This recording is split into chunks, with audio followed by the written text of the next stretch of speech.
Bonjour, c'est une petite vidéo pour expliquer comment remplir la dérogation. Premièrement, dans le fond, on va commencer par le côté administratif. Il y a 3 feuilles, on ne fait pas la troisième. La troisième, je la veux pas, je la ramasse pas.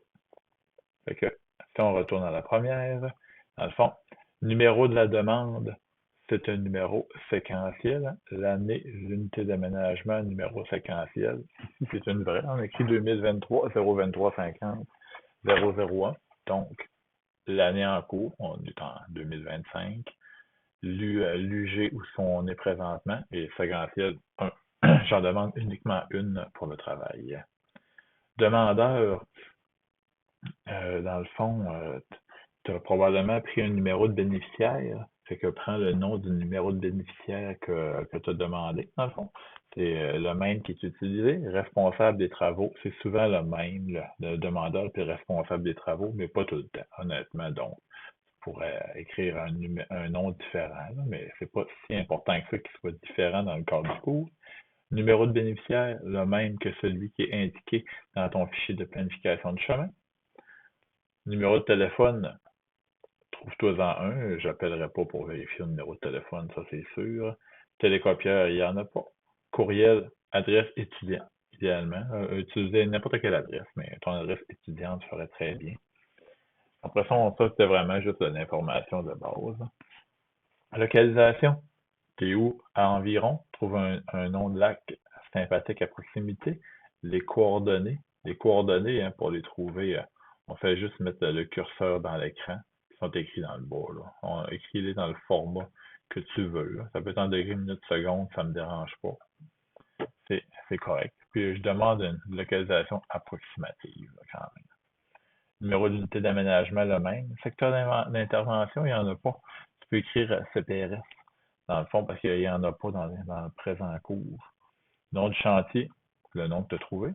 Numéro de segment de chemin, c'est vraiment le numéro du segment de chemin dans ton fichier R137 qu'il faut indiquer. C'est le numéro du segment qui est en dérogation. Autre information pertinente, c'est au goût.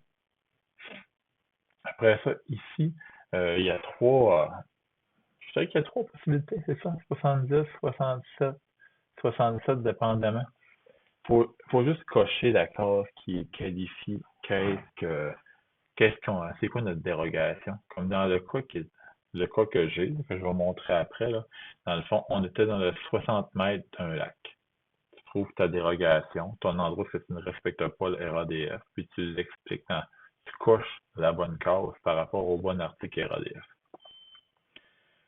Identification préalable, dérogation identifiée à la prendre version 1. Dans le cas qu'on est là, on n'a pas d'autre version de la prendre. Pour les demandeurs autres qu'un BGA, écoute, il n'y en écrit rien, c'est vraiment le numéro 1.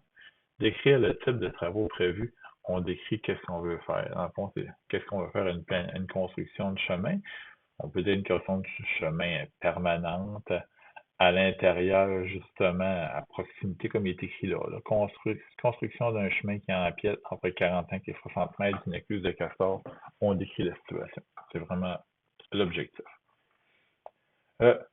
Ça, sur votre formulaire, à vous, c'est légèrement différent. Je vais expliquer lui. Il me semble qu'il y a une case de moins sur votre formulaire.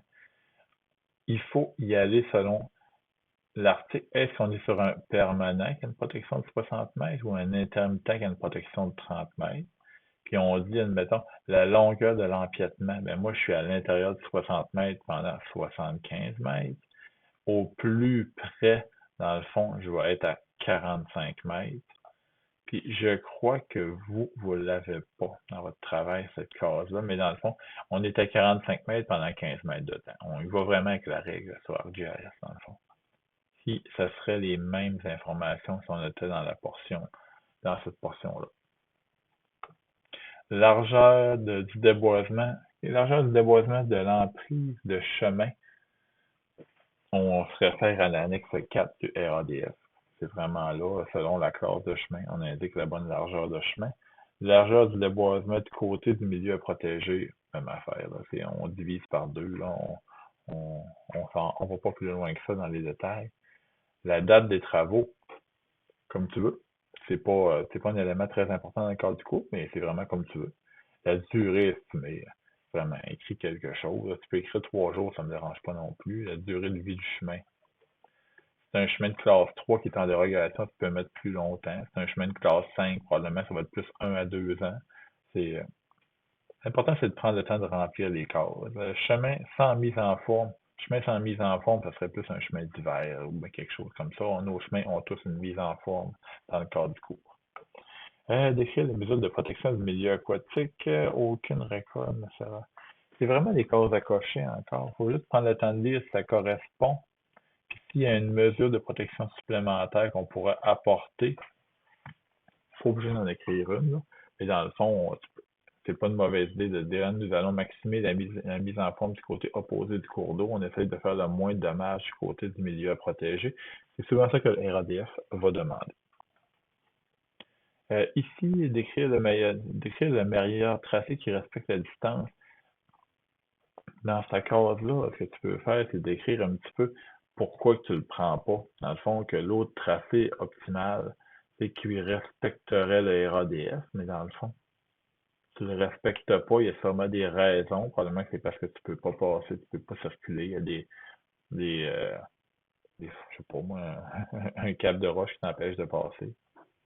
Décrire la raison topographique, hydrographique et autres moyens qui motivent le choix justifié.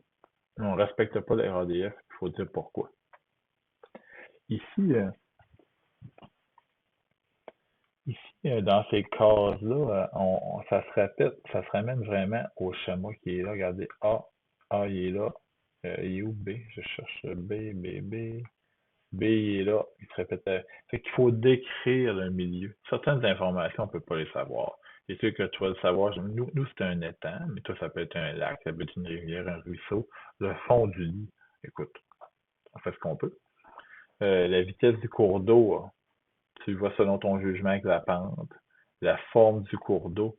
Généralement, quand ton cours d'eau ressemble à ça, la vitesse du cours d'eau est lente. Quand il ressemble à ça, il est rapide. Normalement, il faut le voir un petit peu comme ça. C'est un petit peu contraire.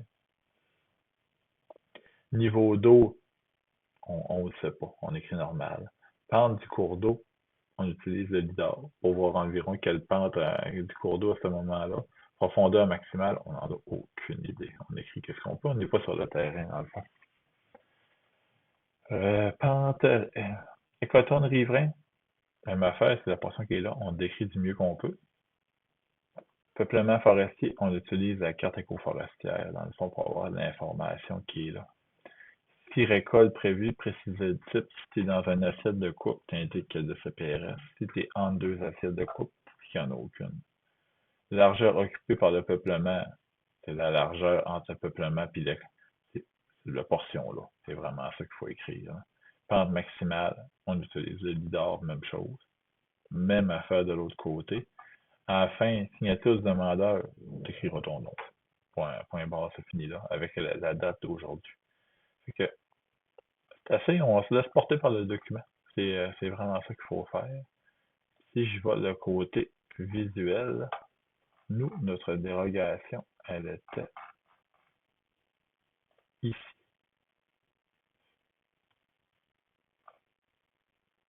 Ça va finir par apparaître, je pense. Terriblement long. Okay. Nous, on avait une dérogation là. On voit le cours d'eau, on est trop proche. Qu'est-ce qu'il faut faire d'un point de vue géomatique? C'est couper le tronçon de chemin au début de la zone en dérogation, puis recouper à la fin de la zone en dérogation. Si je la sélectionne, dans la table attributaire, il n'y a presque rien à faire. Ça ne sélectionne pas.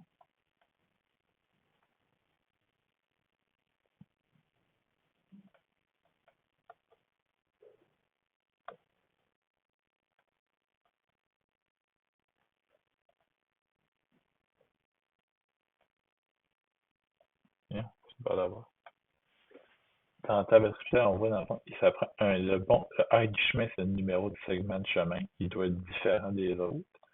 Et on écrit le numéro du dossier. Là, je ne suis même pas sûr qu'il est le même sur le formulaire, honnêtement. Là. Je pense qu'il n'est pas le même. Là. C'est le ministère qui le donne, ce numéro-là. Nous, je demande de l'écrire dans le cadre du cours, là, mais c'est vraiment quelqu'un du ministère qui le fournit, le chiffre. Fait que, grosso modo, c'est ça qu'il faut faire pour la dérogation. Et pour d'autres questions, ne pas se gêner.